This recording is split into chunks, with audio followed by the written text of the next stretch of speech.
The screams tore through the village like the wail of a dying spirit. Deep in the night, when the moon hung pale and fearful in the sky, the beast had come again.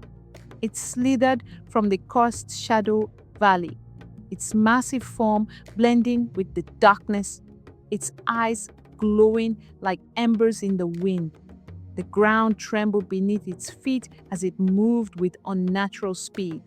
A thick fog followed it, creeping through the huts, swallowing light and hope alike. Inside her hut, little Amina clutched her mother's hand. Her voice trembled as she whispered that the creature had arrived. Her mother tried to reassure her, but her hands shook as well. Perhaps the beast would pass them by, she thought, though she knew it was a hopeless wish. But the beast did not pass.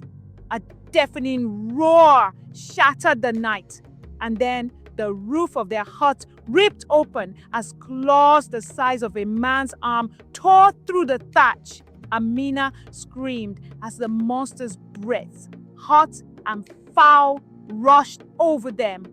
Outside, the village was in chaos. Flames flickered where torches had been dropped in fear. Men grabbed spears, but their hands shook. Women clutched their children, whispering desperate prayers to the ancestors. Then the beast struck. With a single swipe, it crushed an entire hut. People ran, but the fog wrapped around their legs, slowing them. It was as if the darkness itself had come alive, and then, just as suddenly as it had arrived, the beast was gone, vanishing into the night, dragging something with it. When the sun rose, the village of Nyanga was left in ruins, and worst of all, 7 people were missing. The morning after the attack, the village of Nyanga was drowned in sorrow. Smoke from burnt huts called into the sky, and the cries of the missing ones' families filled the air. The people gathered in the village square, their faces marked with fear and anger.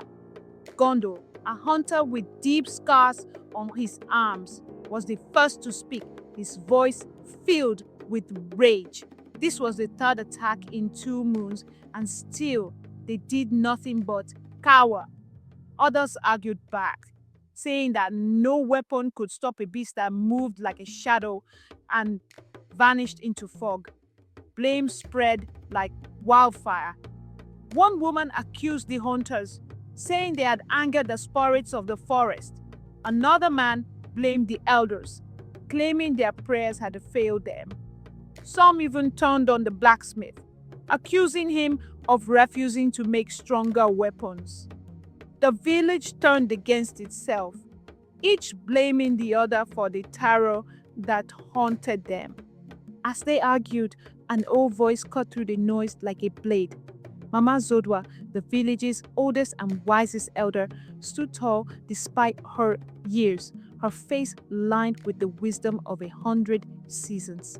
She leaned on her staff, its head carved in the shape of a lion. She reminded them that the beast was not of one man's making, and it would not be defeated by one man's hand.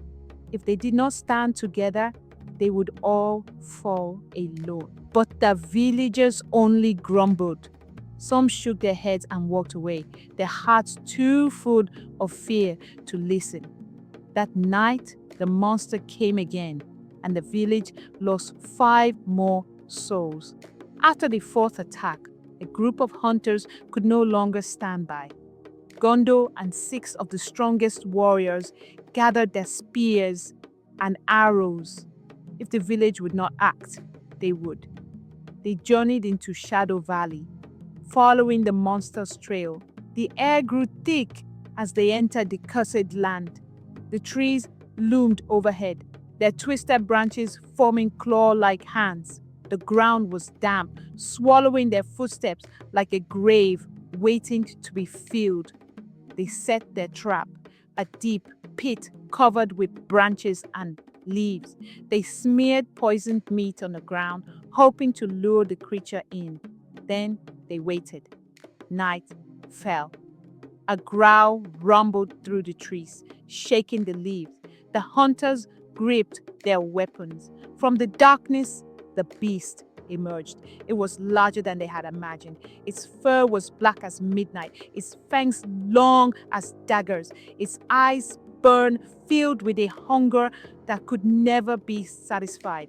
It charged. The hunters leapt into action, launching spears. One struck the beast's shoulder, another its leg. It staggered and fell into the pit. For a moment there was silence. Then a deep, echoing laughter rose from the pit. The hunters froze. The beast rose from the hole as if lifted by invisible hands. The traps had failed. The monster's wounds healed before their eyes. It roared. The hunters ran. By dawn, only two returned. The others were never seen again. The village was on the brink of collapse. Fear had turned to despair. Then, a young girl named Amina, the same child who had seen the beast up close, had a dream. In it, she stood in a cave filled with glowing symbols. A voice, ancient and powerful, whispered to her, "Only when the people of Nyanga stood as one would the beast be undone." She woke with a start and ran to Mama Zodwa, telling her of the dream. The elder's eyes filled with understanding. The ancestors had spoken. She gathered the village and told them of the prophecy. If they fought alone, they would lose. But if they fought together, the beast could be defeated. This time, the villagers listened. They had no choice. For the first time, the people of Nyanga set aside their fears and differences. Each person had a role in the battle to come. The blacksmiths forged stronger weapons, dipped in the venom of the deadliest snake. The hunters studied the beast's movements, learning its weaknesses. The elders prepared protective charms and blessed the warriors. The women and children built traps and torches, ensuring the village was ready. Together, they would not run. They would stand and fight. The night of the battle, the village was silent. Every torch was extinguished. Every breath was held. Then the growl came. The ground trembled. The fog rolled in. The beast entered the village. It found no easy prey. A great war cry erupted as villagers attacked from every side. Spears flew, arrows rained, nets fell. The monster roared, slashing and biting, but the people fought as one.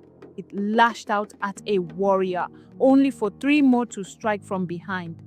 It tried to retreat, but the villagers closed in, unbreakable like a shield. Then Amina stepped forward. She held a small knife, glowing with the blessing of the elders. She plunged it into the beast's heart. The creature howled. For the first time, its eyes showed fear. It collapsed, and with a final shudder, the beast of Shadow Valley was no more. As the sun rose, the people of Nyanga wept with joy. They had done the impossible, not as warriors, not as individuals, but as one people. Mama Zodwa smiled. Unity had saved them. From that day on, Nyanga thrived. Never again did the beast return, and never again did the people forget that together they were stronger than any darkness.